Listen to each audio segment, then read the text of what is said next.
Okay, warning. Women, I'm about to talk about a subject that might trigger you, might get you upset, might irritate, but I hope it worries you. Now, this argument isn't against all of the progress women have made. And I am very proud to be the son of a mother, the brother of a sister, and the father to a daughter.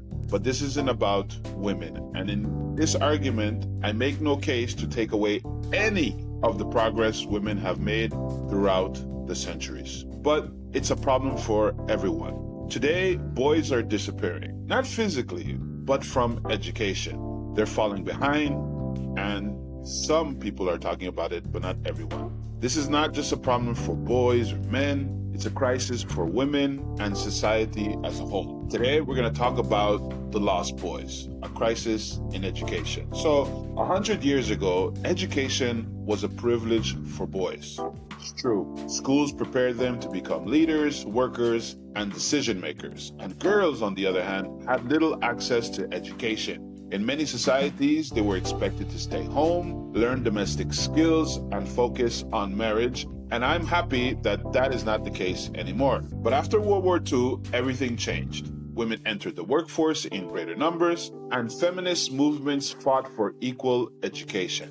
By the 1970s and the 1980s, schools were making big efforts to help girls succeed, which is awesome, offering support in reading, writing, university access. These changes were necessary and long overdue. Girls finally got the education they deserved. However, something unexpected happened. Girls didn't just catch up, they started to outperform boys. For example, in the US, women now make up 59.5% of college students. In the UK, 57% of university students are women. In Canada, the number is nearly 60%. And in Australia, women earn more than 60% of university degrees, which is awesome. According to the OECD, boys in countries like the US, UK, and Canada are nearly a year behind girls in reading by the age of 15.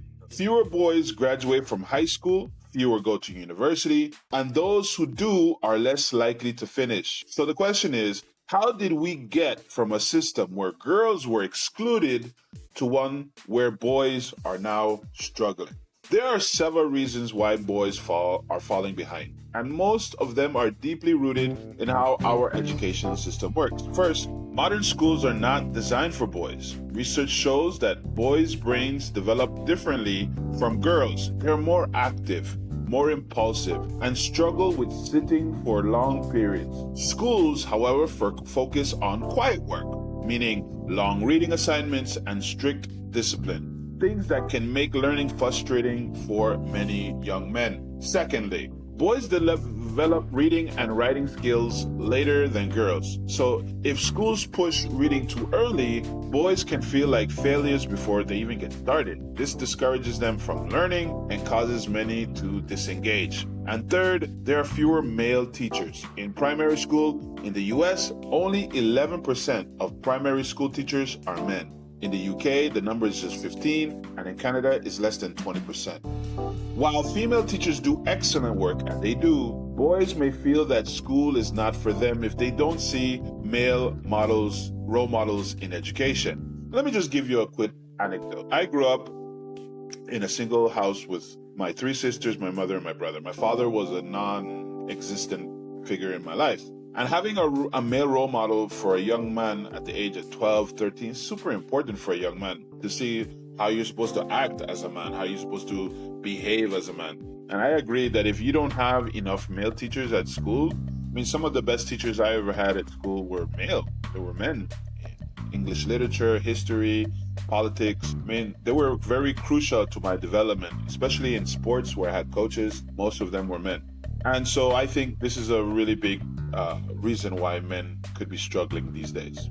Fourth, our economy has changed in the past. Men could find stable jobs in factories, constructing, or farming. Jobs didn't require a university degree. Today, many of those jobs are gone, or they require advanced skills that demand higher education. In the US, jobs requiring only a high school diploma have shrunk by 25% since 1980. To say, that if you don't even have a high school diploma, you can't even get a job. And finally, technology plays a role. Studies show that teenage boys spend on average of 3 hours a day playing video games in the US, 2.5 hours a day in the UK, and almost 4 hours a day in South Korea. Meanwhile, girls spend less than 1 hour on video games on average. Boys are also more likely to get distracted by online entertainment, which takes time away from studying, reading, and learning new skills. There are a lot of distractions, and young men fall into the trap of these distractions. If boys keep falling behind, there are consequences to this. Societies will face serious consequences. We're already seeing it happen. More women are graduating, getting better jobs, and becoming more financially independent. While this is great progress, it also creates challenges. For one, if fewer men get an education, fewer will qualify for stable, well-paying jobs. Again, this leads to higher unemployment, lower wages, and a growing number of men feeling lost and unprepared for adulthood. Now, this affects women directly. Studies show that women generally prefer partners with similar or higher education levels. If fewer men go to university and build careers, it could lead to fewer marriages and more single-parent households. I mean, think about it. If there are fewer men quality men in the dating pool, women are less likely to have children or are less likely to have men, which affects fertility rates, which means fewer children, fewer people in the working force.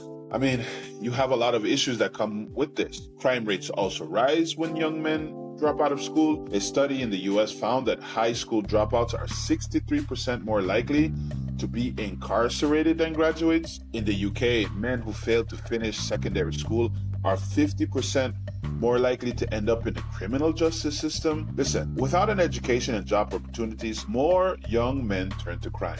It doesn't matter in which country, it's just a fact, which affects everyone in society. Mental health is another major issue.